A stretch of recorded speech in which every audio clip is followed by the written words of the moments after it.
नमस्कार. मी छत्रपती शिवाजी महाराज जीवनचरित्र या मधील मी 5वा भाग आपल्या समोर प्रदर्शित करीत आहेत. मित्रांनो, आपण मागच्या एपिसोडमध्ये बादशाह औरंगजेबाचा जो मामा आहे शाहिस्तेखान, हा 3 बोटे काटून हा दिल्लीकडे रवाना झालेला होता. आणि याच दरम्यान पुन्हा या शाहिस्तेखानाच्या मदतीकरिता बादशाह औरंगजेबाने दिल्लीवरून कारतळप खान आणि रायबागन यांना 35,000ची फौज घेऊन पाठविलेले होते. आता ही फौज छत्रपती शिवाजी महाराजांच्या मावळ्यांना कळलेली होती की ही कोणत्या रस्त्याने येत आहेत. उमरखिंड ही म्हणजे डोंगराळ प्रदेशामधली, डोंगराळ भागामधला हा एक वरती डोंगर, आजूबाजूला मोडीचा रस्ता, बाजूला जंगल, असा तो भाग होता. त्याची पूर्णतः थोडीशी माहिती रायबागनला होती, परंतु रायबागन कर्तलब खानला हे सांगताना की बा आपल्याला थोडा हा इथे धोका संभवू शकतो या उमरखिंडीमध्ये, पण कर्तलब खानच्या जवळ 35,000ची सेना आणि तो जिद्दी असल्यामुळं तो रायबागनचा ऐकायला तयार नव्हता. मित्रांनो, सर्वात प्रथम या ठिकाणी आपल्याला सूचित करतो की रायबागन कोण होती. रायबागन ही देशमुख होती. ही ब्राह्मण समाजाची, माहूरच्या गडाची, माहूरच्या भागाची एक राणी होती. तिच्या पतीचा उदयभानचा युद्धामध्ये शेवट झालेला असतो आणि त्यानंतर ती गादी सांभाळण्याचं कार्य जे आहे ते रायबागनकडे असते. ही रायबागन औरंगजेबाची एक प्रकारची ती सरदार असते. आणि या ठिकाणी मला हे सूचित करायचं आहे, सांगायचं आहे की रायबागन ज्या हिंदवी स्वराज्य, ज्या हिंदू करिता, ज्या स्वराज्याकरिता जो लढत आहेत छत्रपती शिवाजी महाराज सारखा नेता, त्याचा शेवट करण्यासाठी ही हिंदू निघालेली होती. आणि ती कारतलब खानच्या सोबतीला होती. कारतलब खानचं सैन्य आणि रायबागनचं सैन्य हे उमरखिंडीच्या याच्यामध्ये जवळपास 1 ते 2 किलोमीटरचा तो प्रवास असतो. शिवाजी महाराजांना हे कळतात की हे या ठिकाणी पोहोचलेले आहेत. उमरखिंडीच्या मागच्या तोंडावर, उमरखिंडीच्या समोरच्या तोंडावर सैन्य छोटे छोटे मावळे गोळा करून ठेवल्या जाते आणि काही मावळे जे आहे उमरखिंडीच्या दोन्ही भागाच्या तख्तावर म्हणजे डोंगरावर असे उभे केल्या जाते. हे पूर्णचं पूर्ण जे अफाट सैन्य 35,000ची फौज ही त्या खिंडीमध्ये पोहोचतात. हत्ती, घोडे, रणगाडे. आता यांना वरती चढायला पळायला मार्ग नसतो, सामोर पळायला मार्ग नसतो आणि मागे पळायला मार्ग नसतो. सामोर मावळे खिंडीच्या, मागच्या बाजूला यांना सामोर आल्याच्या नंतर मागे मावळे ठेवलेले असते आणि दोन्ही बाजूला या खिंडीच्या वरती पण मावळे असते. मोठ्या मोठ्या गोट्यांचा मारा सुरू होतो. अनेक शत्रूचं सैन्य गारद होते. जवळपास 35,000च्या सैन्यापैकी 5 ते 6,000चं सैन्य जागेवर मरतात आणि त्या ठिकाणी एकही मावळा गमावला जात नाही. आणि मग शांततेचं प्रतीक म्हणजे पांढरा झेंडा दाखवला जातो. कारतलब खानकडून तहाची बोलणी होते.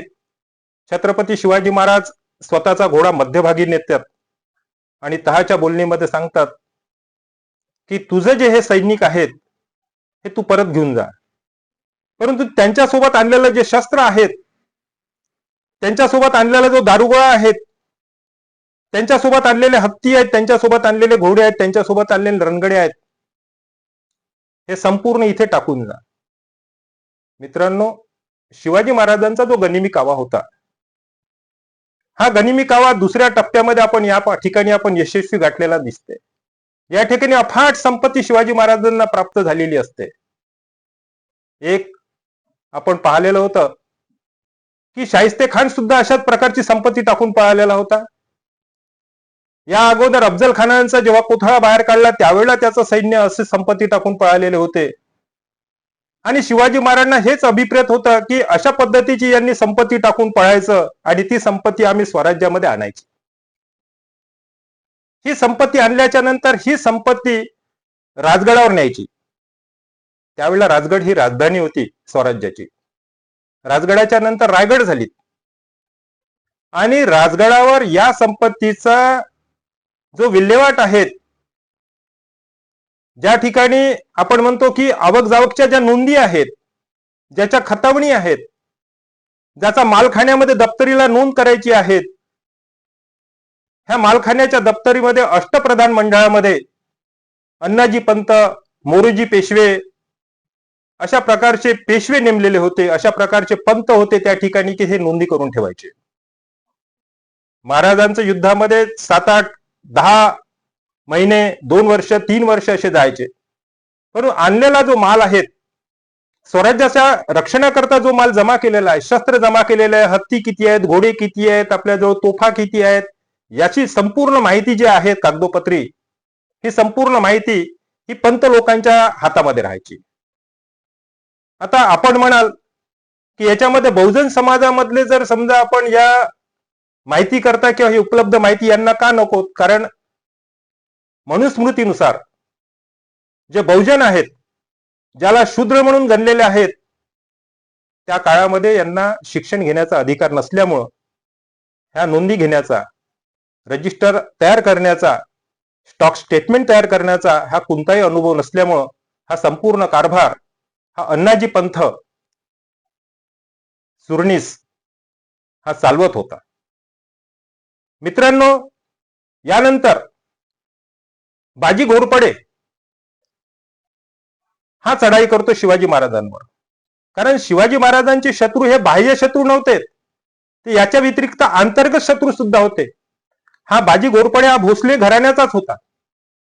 परंतु शिवाजी महाराजांची जी प्रगती आहे, शिवाजी महाराजांचं जे साम्राज्य वाढत आहेत, ते बाजी घोरपडे सारख्यांना सलत होतं. एकोजी भोसले जो सुद्धा होता दक्षिण भागामध्ये शिवाजी महाराजांचा सावत्र भाऊ, तो सुद्धा बाजी घोरपड्याला मिळालेला होता. आणि या ठिकाणी आपण बघतो तर याच काळामध्ये शहाजी राजांना कैद केलेलं होतं आदिलशाहीमध्ये. ह्या बाजी घोरपड्यांनी लावालावी केल्याच्या नंतर या ठिकाणी शहाजी राजांना साखळ दंडाने कैद केल्या जाते. आणि कैद करण्याचं कारण असते की शिवाजी महाराजांना, आपल्या पुत्राला शहाजी राजे प्रोत्साहन देत आहेत स्वराज्य निर्मितीसाठी. आणि आदिलशाहीचा जो भाग आहे, आदिलशाहीचं जे साम्राज्य आहे, ते शहाजी आणि छत्रपती शिवाजी मुलगा हे दोघेही नष्ट करण्याच्या प्रयत्नामध्ये आहेत. या पद्धतीचा बाजी घोरपडे हा कान फुकतो. परंतु बाजी घोरपड्याला सुद्धा शिवाजी महाराज एका रणांगणामध्ये हरवतो आणि त्याला ठार करतात. मी या ठिकाणी आपल्याला सुरतची लूट जी आहे 1664 मध्ये झालेली आहे ते सुद्धा सांगणार आहेत. सिंधुदुर्गाची किल्ल्याची बांधणी करायची असते आणि सर्वात महत्वाचा असतो तो पैसा. मग पैसा जमा करायचा कुठून? तर सुरत हे एक शहर आहे की या सुरतची जर आपण लूट केली, या ठिकाणी मोठी व्यापारपेठ सोन्याची आणि मोत्यांची चालायची. आणि सुरत हे जे शहर आहेत आणि सुरतचा जो परिसर आहे तो औरंगजेबाच्या बहिणीकडे असतो. आणि औरंगजेबाची बहीण ह्या सुरतवर पूर्ण लक्ष केंद्रित करून असतात.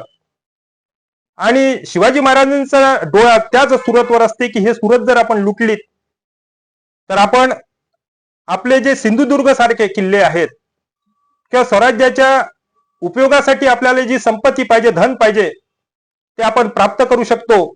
आणि 1664 मध्ये छत्रपती शिवाजी महाराजांनी निवडक मावळे घेऊन या सुरतला बेसुरत केली. या सुरतची अमाप संपत्ती लुटली आणि त्यामध्ये कोणत्याही गोरगरिबाला किंवा स्त्रियांचा छळ होता कामा नये. फक्त आपण ब्लॅकमेलिंगनी जो पैसा कमवलेला आहे, अमाप ज्याच्याजवळ पैसा संपत्ती जमा केलेली आहे त्यांनाच आपल्याला लुटायचं, हाच सैनिकांना आदेश महाराजांनी दिलेला होता. या ठिकाणी मी माझ्या 5व्या एपिसोडचा या ठिकाणी भाग समाप्त करतो आणि आपण शांततेने ऐकले त्याबद्दल धन्यवाद.